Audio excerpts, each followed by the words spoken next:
Halo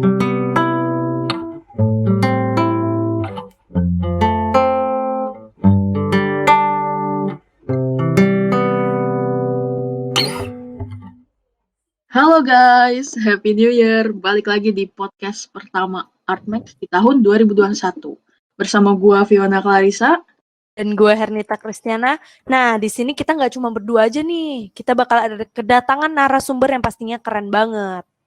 Wah, nggak kerasa ya. Udah episode 4 aja nih. Nah, buat yang belum dengerin episode 1, 2, 3, wajib banget nih buat dengerin podcast kita di Spotify Artmax Podcast. Iya nggak, Cik? Oh, benar banget sih. By the way, hari ini kita bakal ngapain sih? Nah, untung lu nanya, Ci. Itu hari ini kita bakal mengangkat topik tentang starting your own studio. Nah, ini topik yang pas banget nih buat yang baru lulus dan berminat untuk merintis usaha sendiri. Pas banget kan, Ci, untuk mengawali tahun 2021 ini? Bener banget sih. Untuk mengawali 2021 kita butuh topik yang anget-anget nih. Daripada kita kebanyakan basa-basi, pasti para pendengar di rumah udah pada penasaran banget sama narasumber kita. Kebetulan kita kedatangan narasumber yang spesial banget buat hari ini. Langsung aja kita panggil Pak Budi Kurniawan. Halo Pak Budi. Halo semuanya. Halo para pendengar semuanya yang di rumah. Selamat tahun baru. Halo Pak, apa kabar Pak? Baik-baik. Iya, mungkin supaya lebih akrab sama pendengarnya, Pak Budinya mau memperkenalkan diri dulu nih. Boleh Pak diceritakan sedikit tentang latar belakangnya biar akrab sama pendengar-pendengar kita. Silakan Pak. Iya, nama saya Budi Kurniawan. Saya praktisi interior design dan architecture design. Saya kerap dipanggil sebagai PK atau beberapa kolega juga panggil Pak PK. Lalu saya start my firm start di tahun 2007-2008. Tapi sebelumnya saya memulai karir saya bukan sebagai desainer. Saya sempat melalang buana ke sana dan kemari sempat sebagai pematung, sempat sebagai product designer, dan juga sebagai kontraktor interior. And finally, I find my calling as an interior designer dan architect.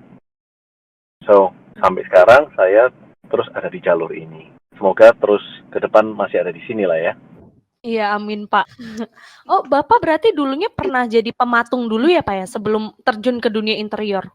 Well, I cannot say I'm pematung karena saya sempat belajar membuat patung, tapi kayaknya malu-maluin banget kan kalau baru belajar dibilang sebagai pematung gitu. Tapi saya pernah ada di sana gitu. Oh, menarik juga ya Pak ya, bisa belajar begitu ya Pak ya. Oke, mungkin sebelum kita masuk ke topik pembicaraan kita yang lebih serius, menurut Bapak apa sih Pak itu desain interior? Sebenarnya desain interior adalah yang kerap dikenal adalah desain atau tata letak untuk bagian dalam arsitektur atau bangunan.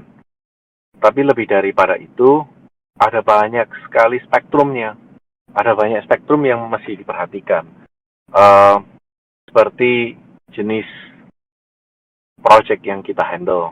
Let's say itu commercial, retail, cultural, atau civic project, ataupun apapun itu, atau entertainment. Atau yang lebih seru lagi, mixed use building. Namun, ada juga yang menganggap bahwa interior designer itu sebagai decorator. So, spektrum dari interior designer sekali sangat kaya. Bahkan lately, in the past 10 years, muncullah lighting designers atau interior styling yang membantu untuk menyelesaikan atau menuntaskan proyek-proyek interior designer supaya menjadi lebih sempurna, kurang lebih seperti itu. Wah, ini sebenarnya nggak beda jauh dari yang kita pelajarin pas semester 1 ya, Ci? Iya, benar banget. Kayak mungkin banyak tuh Pak pendengar yang belum terlalu paham, jadinya kan udah mulai tahu nih, oh desain interior tuh gimana sih gitu. Nah, iya, jadi untuk pendengar di luar jurusan interior, sebenarnya interior itu nggak cuma sebatas mendesain-desain aja guys, bukan cuma dekor-dekor rumah, betul nggak Pak? Benar, sebenarnya jauh lebih daripada itu. Decoration adalah ataupun touch up terhadap surface adalah tahapan yang mungkin bisa dibilang paling akhir. Tapi sebelumnya, seperti kita ketahui, desain adalah sebuah jawaban dari semua problematik atau tantangan yang muncul dari brief dari klien dan tantangan yang ada pada site ataupun jenis project yang dipercayakan kepada kita sebagai desainer. Kurang lebih seperti itu mungkin. Benar sih Pak. Berarti desain itu problem solving juga ya? Ya, benar. Mungkin Pak sebelum Bapak memutuskan untuk memulai Budi Kurniawan Studio ini sebenarnya alasan tersendiri terkhususnya gitu Pak, ada nggak Pak kira-kira alasan lainnya gitu Pak? Alasan lainnya, sebenarnya alasan lain karena saya nggak bisa ngerjain yang lain gitu kan. Karena kayaknya it's like jalan saya udah kesana aja dari awal. Oh, ternyata gitu. Sebelumnya Pak, aku Iya. penasaran dikit nih. Kan Bapak bilang kalau interior design itu adalah passion Bapak. Nah, Yes. Gimana sih Pak Budi ini bisa bilang kalau itu passion? Sedangkan nyari passion itu cukup sulit ya menurut saya pribadi, Pak. Nah, kalau menurut Bapak itu gimana tuh, Pak? Oke, kita bicara tentang passion nih sekarang. Passion sebenarnya adalah sebuah journey. Passion is not a destination sebenarnya. Dan passion sendiri adalah sebuah hal yang bisa kita temukan bukan di sebuah bidang usaha ataupun kita ketemu di satu spot. Lebih jelasnya contohnya adalah begini. Ada orang-orang yang beruntung menemukan passion itu di early age of their life. Contohnya adalah ketika kalau kita nonton film yang baru aja lewat, Queen of Gambit. Nah, dia si tokoh ini dia udah menemukan passionnya terhadap chess di awal-awal di masa mudanya yang sangat muda. Seseorang membawa dia untuk ketemu dengan chess dan dia ternyata melihat bahwa dia punya potensi, mencintai dan punya kekuatan dan dia stay di sana. Dia mengalami kekalahan, dia mengalami proses bertumbuh dan segala macam. Nah, ada juga yang menemukan passionnya bukan pada waktu dia kecil.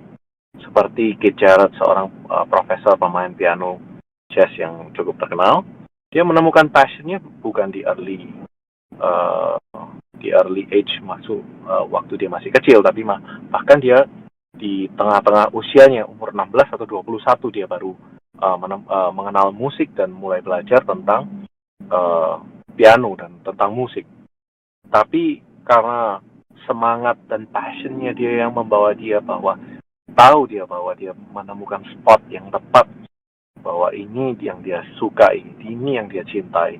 Dan yang paling penting adalah bukan hanya itu, dia tahu bagaimana dirinya harus mengekspresikan passion tersebut dalam hal yang dia gelutin.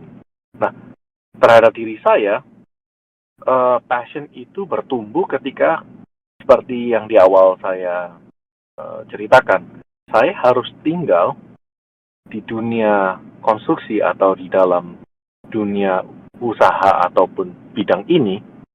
Saya cukup mencoba untuk berlari-lari ke sana sini, menjadi pematung, menjadi product designer, menjadi ini dan itu tanpa arah sepertinya. But at the end nothing wasted because karena saya menemukan sesuatu yang membuat saya tertarik dan sebuah tools untuk saya bisa mengekspresikan diri saya dalam hal ini, dan saya merasa itu adalah kelebihan dan menjadi potensi yang nggak dimiliki orang lain, sehingga that makes passion itu drive us to be someone different, dan kita semakin cinta dengan bidang ini dan bertumbuh di sana dan stay ketika ada tantangan itu datang. Kurang lebih seperti itu. Berarti Pak mencari passion itu nggak harus terburu-buru ya Pak ya? Berarti kita step by step aja nggak apa-apa ya Pak ya? Just stay in the process. Menurut saya, staying in the process is a part of the journey untuk seeking the passion itself. Berarti Pak setelah Bapak menemukan passion Bapak ternyata yang ada di desain interior, kenapa Bapak lebih memilih buka studio sendiri Pak? Pada awalnya, dari awal, emang, pada waktu kuliah, di perkuliahan, saya bukan termasuk mahasiswa yang menonjol, dan saya pada waktu setelah lulus, saya juga masih nggak yakin bahwa saya akan ada di bidang ini dan bekerja sebagai desainer. Saya mencoba untuk ke sana dan kemari, sehingga dalam perjalanan, waktu saya memulai, itu saya udah start with my own firm, which pada awalnya firm itu bukan bernama Budi Kurniawan Studio, tapi ada nama-nama lain atau entity lain yang mengikuti sebagai supplier patung, sebagai kontraktor interior, sebagai furniture maker, sebagai product designer yang berubah-ubah, sehingga banyak orang yang menilai pada awalnya masa depan saya ini nggak jelas sama sekali. Kurang lebih seperti itu. Sehingga sampai pada tahun 2007, saya memutuskan bahwa I will answer my calling, dan kecintaan saya terhadap desain itu start sebagai Budi Kurniawan, sebagai entity Budi Kurniawan yang mana pada waktu itu trending Budi Kurniawan Studio atau diembel-embelin studio atau atelier ya. Saya memilih sebagai studio karena dimulai dengan anggota bertiga. Wah, ternyata panjang juga ya Pak perjalanan Bapak sebelum membuka Budi Kurniawan Studio ini. Kalau boleh tahu nih Pak, dalam merintis karir itu kan ada nih tantangan-tantangan tuh Pak. Nah kalau menurut Bapak, tantangan terbesar apa yang Bapak alami selama membuka Budi Kurniawan Studio ini? Ada dua tantangan yang terbesar. Tantangan dari luar dan tantangan dari diri sendiri. Dari dalam. Tantangan dari luar adalah kayaknya nih semua orang menghadapi, yaitu how to be better. Give a better service, better design, which we have to keep update. Lalu terus menjadi yang lebih baik dari sebelumnya. Itu tantangan yang dari luar kan. Tapi tantangan dari dalam, ini yang menurut saya draining our energy a lot. Tentang team building, tentang kepercayaan diri. Saya mempunyai di awal-awal karir saya mempunyai problem dengan self-confidence.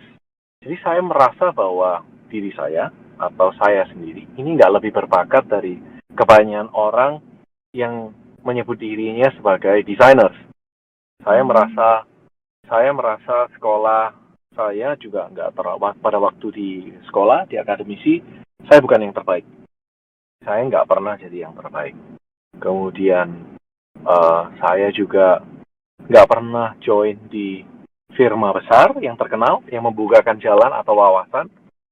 Banyak kekurangan dan banyak hal yang saya nggak tahu menahu tentang bidang ini. Sehingga membuat saya cukup terintimidasi dengan, instead of melihat donatnya, saya banyak melihat lubangnya. Kurang lebih seperti itu. Itu tantangan yang cukup besar buat saya. Kalau dari cerita Bapak berarti ada dari eksternal dan internalnya ya Pak ya. Terus Pak, gimana cara Bapak hadapin tantangan-tantangan itu selain self-confidence itu Pak? Jadi karena saya merasa saya bukan orang yang, I'm not the best material to be a designer. So, saya merasa saya perlu untuk bekerja 2 kali lebih keras. Saya merasa saya perlu belajar lagi lebih banyak tentang hal-hal yang saya teamwork atau team building. Saya merasa perlu tahu untuk how to make a firm. Saya dengarkan podcast, saya coba untuk consult dengan here and there orang-orang yang lebih senior di bidang-bidang lain ataupun di bidang yang sama. Kemudian tentang desain, mau nggak mau kita harus terus update. Mau lewat apa aja. Waktu itu internet nggak sebagus hari ini. So, buku adalah salah satu investasi yang cukup penting buat saya. So, dalam 1 bulan saya menyisihkan dana ataupun capital untuk membeli dua biji buku. Dan harus saya baca dan saya habisin. Minimal seperti itu. Oh, ternyata banyak juga ya tantangannya. Tapi ya dari cerita Pak Budi ini, saya dapat satu pelajaran nih, Pak. Menurut saya berarti kita tuh nggak perlu jadi yang terbaik untuk memulai sesuatu ya, Pak. Ya, Tapi Pak, perkara usaha nih Pak, semua usaha tuh pasti kan ada kelebihan dan kekurangannya. Nah, menurut Pak Budi nih, apa sih kelebihan dan kekurangan selama Bapak memutuskan untuk memulai studio sendiri ini? kelebihan dan kekurangannya. Kekurangannya adalah I have to learn everything by myself. Nggak ada mentor nggak ada kelas mentor. Kalau kita join di big firm atau firma yang udah berjalan lebih dulu, itu a lot of advantage yang way more advantage daripada kita harus membuka firma itu terlebih dahulu sendiri di awal. Karena kita melihat prinsipal kita menata sistem di dalam kantor. Bagaimana prinsipal kita menyelesaikan brief. Bagaimana prinsipal kita menyelesaikan HR game di dalam company-nya. Bagaimana dia memasarkan firmanya. Dan banyak hal. Sedangkan kalau kita memulai hal itu sendiri, semuanya kita meraba-raba dan kita harus tubruk sana sini. Kita mengalami friksi atau pembelajaran yang cukup mahal harganya untuk kita lakukan. Bahkan banyak juga yang berhenti di certain point dan nggak punya privilege untuk berkembang menjadi sebuah firma yang menonjol kan begitu. Karena banyak sekali energi yang harus di-spend dan habis di tengah jalan. Itu resiko yang besar ketika kita memulai firma sendiri di awal karir kita. Jadi untuk para pendengar di rumah ya, kalau yang mau membuka studio berarti udah bisa mengambil nih sebutir-butir cerita dari Pak Budi yang bisa kita terapkan di kehidupan kita. Bener nggak? Kalau dari kayaknya Fiona mulai tertarik nih ya buka studio nih ya. Iya, bener. Sebenarnya ya, dari awal aku masuk semester 1 tuh, kan aku sering ke IKEA tuh, Ci. Nah, aku kayak, aduh, bisa nggak ya gue buka IKEA sendiri, kayak pengen gitu. Berarti kalau dari cerita Pak Budi gitu, kamu udah mulai yakin ya Fiona ya? Menginspirasi sekali sih ceritanya. Bener banget. Pak, mungkin boleh Pak sharing sedikit moto hidup yang bikin Bapak pantang menyerah waktu menjalankan studio ini, Pak? Moto hidup. Menurut saya, kehidupan adalah sebuah journey and it's a race. But the race is a race that made for ourselves, buat kita. And never compare ourselves to others. Jangan masuk ke race orang lain. Karena waktu kita membandingkan diri kita dengan orang lain dan melihat kita di race atau pertandingan orang lain, kita akan mengukur diri kita dengan ukuran yang tidak seharusnya diukurkan kepada diri kita. That will make us membuat kita menjadi blinded. Jadi kita salah lihat, salah ukur. Ketika kita melihat ukuran yang keliru, kita merasa kita udah ada di depan begitu jauh, ternyata kita masih tertinggal. Ketika kita ada di tempat yang tepat, ketika kita melihat ukuran yang salah, kita merasa bahwa usaha kita yang begitu rupa menjadi sia-sia karena kita hanya sampai di poin ini, karena kita compare dengan orang yang lebih maju di opini kita. So never compare yourself with others, just race your own race. Nah, ini nih, wajib dicatat nih ya buat pendengar-pendengar di rumah yang sering banget insecure. Tapi jujur, aku juga sering insecure sih, Pak, kalau misalkan lagi kerjain tugas nih. Terus, aduh, punya temen kok bagus ya nggak sih, Ci? Iya benar, sering tuh Pak kejadian kalau di mahasiswa-mahasiswi gitu Pak. Memang itu tantangan tersendiri buat para mahasiswa, karena ukuran untuk kurikulum, satu ukuran diukurkan kepada semua orang. But the good news is, learning process setiap orang itu nggak sama. So, you can be the best right now, but in the long process, if you're not staying on your struggle, you will be left behind. Yang paling di depan bisa juga ketinggalan. Kalau yang merasa atau yang dilihat tertinggal pada waktu proses di pembelajaran di kampus, di perkuliahan, dia stay di sana dan menemukan sebuah understanding untuk dia lebih maju. Itu akan ketemu sebuah, kalau kita ngomongin film, kita akan ketemu sebuah ramuan ajaib membuat kita melaju lebih cepat dari sebelumnya. So, just stay in the process. It's okay. Memang waktu ataupun timing kita atau momentum kita nggak pernah sama dengan one to another. Even though di dalam kampus, don't compare yourself with others. Kalau toh harus melihat, jadikan itu sebuah motivasi dan cambukan. Jangan jadikan itu sebuah hal yang mengintimidasi. Itu yang penting, karena intimidasi membuat kita menjadi capek, lelah, dan takut. Aku jadi tertampar nih setelah Pak Budi ngomong kayak gini. Kalau gitu boleh nih Pak bagi tips ke anak-anak muda dan pendengar-pendengar kita nih yang mau buka studio sendiri kayak Bapak, kayak apa, ada nggak sih hal yang harus mereka siapin sebelumnya, entah itu mindset atau mental seperti apa? Yang pertama, of course, it's a mentality. Karena once you start your own firm sebagai entrepreneur, mentalitas bahwa kalau saya start sendiri, saya akan cepat kaya. It's a no-no. Jadi itu ditinggalin dulu.